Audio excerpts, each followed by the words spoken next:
তারাপীঠে ছেলের নামে পুজো দিতে গিয়ে সর্বশান্ত এক আইসিডিএস কর্মী বাড়িতে না থাকার সুযোগ নিয়ে কয়েক লক্ষ টাকার সোনার গহনা লুটপাট দুষ্কৃতীদের। দ্রুত তদন্তে নেমে পুলিশের জালে গ্রেপ্তার এক অভিযুক্ত। নদিয়ার শান্তিপুর হরিপুর পঞ্চায়েতের বিলের ধার এলাকার ঘটনা। জানা যায় আইসিডিএস কর্মী তুলসী দেবনাথ গত দুদিন আগে তারাপীঠে গিয়েছিলেন তার ছেলের জন্য পুজো দিতে। এদিন প্রতিবেশীরা তাকে ফোন করে জানান ঘরের প্রত্যেকটি দরজা খোলা। তুলসী দেবনাথ তড়িঘড়ি বাড়িতে এসে দেখেন 4টে আলমারি সহ শোকেশের মধ্যে রাখা সমস্ত সোনার গহনা লুটপাট করেছে দুষ্কৃতীরা। এছাড়াও প্রত্যেকটি ঘর লণ্ডভণ্ড পরিস্থিতিতে পড়ে রয়েছে। সব মিলিয়ে কয়েক লক্ষ টাকার গহনা খোয়া গেছে বলেই দাবি করছেন তুলসী দেবনাথ। যদিও দুঃসাহসিক চুরির ঘটনা উঠে আসে সিসি ক্যামেরায়, আর সেই সিসি ক্যামেরা দেখে পুলিশ তদন্তে নামে। এরপর পুলিশের হাতে পাকড়াও হয় এক দুষ্কৃতী। তবে এই ঘটনায় এখন সর্বশান্ত আইসিডিএস কর্মী তুলসী দেবনাথ। রবিবার শান্তিপুর থানায় অভিযোগ দায়ের করলে পুলিশ আরও দুষ্কৃতীদের খোঁজে শুরু করেছে তল্লাশি অভিযান। সম্প্রতি নদিয়া জেলার বিভিন্ন প্রান্তের পাশাপাশি শান্তিপুরেও দিনে রাতে ঘটছে চুরির ঘটনা। পুলিশকে হতে হচ্ছে নাজেহাল। এমন পরিস্থিতিতে চুরির ঘটনা কিভাবে রোধ করা যায় সেই নিয়ে কপালে চিন্তার ভাঁজ পড়েছে শান্তিপুর থানার পুলিশের। নদিয়া থেকে জগন্নাথ মণ্ডলের রিপোর্ট, সানভি নিউজ বাংলা, মানুষের সাথে মানুষের পাশে।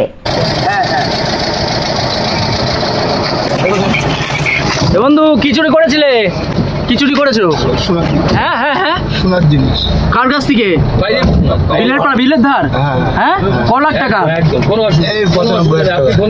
কেন চুরি করেছিলে? কেন? কজন ছিলে? কি মানে তারা ভাঙলে কি করে? হয়েছিল দিদি, কি জানলেন? তারাপীঠ গেছিলাম ছেলের নামে পুজো দিতে। আচ্ছা, শুক্রবারে 5টার সময় ছেলেটাকে নিয়ে ছেলে লরি চাপা, একটু জোরে বলুন। হ্যাঁ, ছেলে লরি চাপা খেয়ে মারা গেছে। সেটা এমএ পাস, এমএলএর বাড়িতেই থাকতো, কলেজে থাকতো, ব্যাংকে থাকতো, কিন্তু ছেলে তো লরি চাপা খেয়ে মারা গেল। এখন ছোট বড় ছেলে বাইরে কাজ করে, আমি একাই আইসিডিএস করি, ভিডিওর কাজ করি, বিওলো। এইবার বড় ছেলেকে বিয়ে দিতে পারছি না বলে মায়ের কাছে গেলাম, অনেক আগাবিগা আসছে একটু জানাতে যে মা ছেলেটাকে একটু দেখো। এবার বর্গসাগর থেকে বাস এসেছে, বলছে ওদের বাসে আমি সবসময় যাই, বৃন্দাবন, পুরী সব জায়গাতে। বলছে যে মাসি একটা সিট ফাঁকা আছে, তুমি আসো। আচ্ছা, তারপরে কি শুনলেন? তারপরে আমি তারাপীঠ চলে গেছি। 5টার সময় আমি টাকা তুলেছি, তুলে 9,000 টাকা 4,000 টাকা নিয়েছি, আর 5,000 টাকা আমি বাড়িতে রেখে গেছি। বাড়িতে রেখে যাই মুদিখানা দোকানে দিতে হবে। এইবার আমি পুজো দিচ্ছি।